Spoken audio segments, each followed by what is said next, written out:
My name is Sahar. Welcome to ideal academy tutorial class 10 chapter number 2। Topic है हमारे पास reflection और echo of sound या reflection या इको ऑफ साउंड कह सकते हैं। तो हमारे पास ये रिफ्लेक्शन रिफ्लेक्शन ऑफ साउंड या इको ऑफ साउंड क्या होती है। जब भी हम किसी बिल्डिंग के या किसी पहाड़ के करीब हम क्या करते हैं, बहुत ऊंचा पहाड़ है उसके करीब हम क्या करें, एक क्लैप करें या फिर चिल्लाएं, शॉट करें किसी भी रिफ्लेक्टिंग सरफेस पे, ठीक है। तो हमारे पास क्या होगी, वो आवाज़ टकरा कर हम तक दोबारा पहुंचेगी, उसको हम क्या कह देते हैं, इको, ठीक है। इसके हम डिफाइन इस तरह से कर लेते हैं, when sound incident on the surface of medium it bounce back into the first medium, this phenomena is called echo और रिफ्लेक्शन ऑफ साउंड। यानी कि जब साउंड हमारे पास क्या होगी, फॉर एग्ज़ाम्पल ये है कि कोई भी आवाज़ क्या कर रहा है, बोल रहा है, ठीक है। तो हमारे पास क्या हो रही है, हमने ये भी पढ़ा कि साउंड जो सी होती है वो एनर्जी की एक शक्ल होती है और क्या करती है, एक जगह से दूसरी जगह जाती है। ये कोई सी भी हमारे पास क्या है, सरफेस है, रिफ्लेक्टिंग सरफेस है।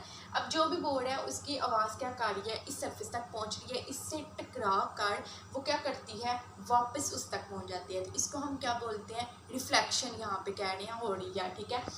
अब हमारे पास जब भी हम किसी पहाड़ वगैरह के करीब या कोई भी खाली इमारत है, ठीक है, बिल्डिंग है कोई, वहाँ पे हम चिल्लाते हैं तो हमें हमारी आवाज़ जो है वो गूंजती है, उसको हम बोल देते हैं इको, ठीक है। अब हमारे पास क्या होता है कि हमारा जो ब्रेन होता है ना, वो आवाज़ को मतलब आवाज़ 0.1 सेकेंड की आवाज़ को सुन सकता है, ठीक है। अगर हम क्लियर इको को सुनना चाहते हैं तो हमारे पास जो हम बोल रहे हैं, ठीक है, और जो रिफ्लेक्ट हो रही है साउंड, उसका जो टाइम इंटरवल है वो 0.1 सेकेंड होना चाहिए, ठीक है। यानी कि 0.1 सेकेंड से हम क्या सुन सकते हैं, अपनी साउंड को सुन सकते हैं। उसके बाद हमें पता है कि स्पीड ऑफ साउंड जो सी होती है नियर, वो होती है 340 मीटर पर सेकेंड। अब हमने डिस्टेंस फाइंड करना है कि जो भी इंसान बोल रहा है, ठीक है, जो भी बोल रहा है, कोई बॉडी बोल रही है, तो वो उस सरफेस से टकराती है और वापस उस तक पहुंचती है, तो उसके दरमियान कितना फासला होना चाहिए। तो S is equal to V T, ऐसे फाइंड करना है। वी की वैल्यू हमें पता है, ठीक है, हमें पता है, इन दोनों को मल्टीप्लाई किया तो 34 मीटर। यानी कि जो भी बोल रहा है और जिसकी आवाज़ रिफ्लेक्ट होकर वापस हो रही है उस रिफ्लेक्टिंग सरफेस तक और उस इंसान तक कितना फासला होना चाहिए, 34 मीटर, ठीक है। अब ये जब हम देखते हैं कि हम जब कोई बोल रहा होता है, ठीक है, जब उसकी आवाज़ टकराती है किसी सरफेस के साथ तो वो 17 मीटर हो गया, ठीक है। और दोबारा यहाँ से यहाँ तक जाने के लिए 17 मीटर, यानी कि टोटल हमारे पास 34 मीटर आ गया, ठीक है। एक दफ़ा उसकी आवाज़ जाने का और दोबारा रिफ्लेक्ट होकर वापस आने का हमारे पास कितना फासला हो गया, 34 मीटर। तो एक तो अब हम ना इको को एक से ज़्यादा दफ़ा सुन सकते हैं। वो कब सुनेंगे, जब हमारे पास सक्सेसिव और मल्टीपल रिफ्लेक्शन होंगी। यानी कि रिफ्लेक्शन अगर बार बार होती है तो हम इको को भी एक से ज़्यादा बार सुन सकते हैं। अब हम देख लेते हैं एक एक्टिविटी। तो हमने क्या लेनी है, पाइप्स लेनी है, 2 पाइप्स लेनी है, ठीक है, प्लास्टिकल पाइप्स, इनको हम चार्ट के ज़रिए भी बना सकते हैं, ठीक है।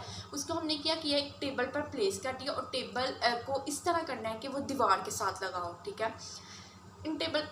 इस पाइप का जो ओपन एंड था उसके पास हमने एक वॉच रख दी और दूसरे पाइप के साथ हमने उस आवाज़ को सुनना है जो उस क्लॉक की उस पाइप में से आएगी, ठीक है। अब हमने क्या किया कि इन दोनों पाइप्स के दरमियान कोई सी भी स्क्रीन रख दी जिसकी वजह से हम देख सकें कि हमारे पास एंगल कितना बनता है, ठीक है। जब हम क्या करते हैं, इसमें क्लॉक बजा, ठीक है, क्लॉक बजा तो ये इस पाइप में से गुजरती हुई हमारे कान तक पहुंची, ठीक है।